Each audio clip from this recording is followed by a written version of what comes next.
Вавилоны хамгийн баян хүн. Зохиолч Жорж Клейсон. Вавилоны түүхэн тойм. Яагаад ижил цалинтай хоёр хүн, нэг нь 10 жилийн дараа баян, нөгөө нь өртөө байдаг вэ? Цалин орно, төлнө, зарцуулна, дахиад хоосорно. Энэ чөтгөрийн тойргоос гар харга байна уу? Байна. Хариулт нь эртний Вавилонд байсан байна. Вавилоны хамгийн баян хүн бол зүгээр нэг санхүүгийн ном биш. Энэ бол цаг хугацааны туршид хуучрахгүй мөнхийн классик бүтээл юм. Мөнгө хадгалах ухаан, өрнөөс гар харга, орлогоо өсгөх сэтгэлгээ, баялаг бүтээх үндсэн зарчмууд. Бүгдийг энгийн түүхээр ойлгомжтойгоор тайлбарлажээ.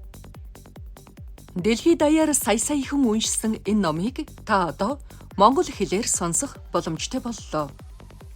Энэ номноос та орлогынхоо тодорхой хэсгийг өөртөө хэрхэн хадгалахыг, мөнгөө өөртөө хэрхэн ажилуулахыг, алдагдлаас хэрхэн хамгаалахыг, ирээдүгээ хэрхэн баталгаажуулахыг сурна.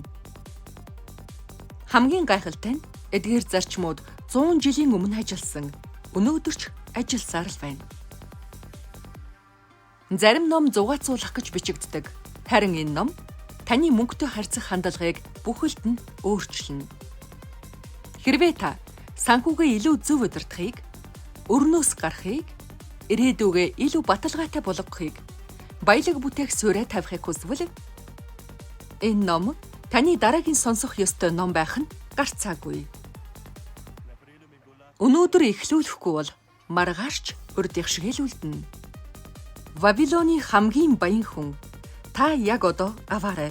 Таны санхүүгийн амьдрал өнөөдрөөс өөрчлөгдөж эхэлнэ.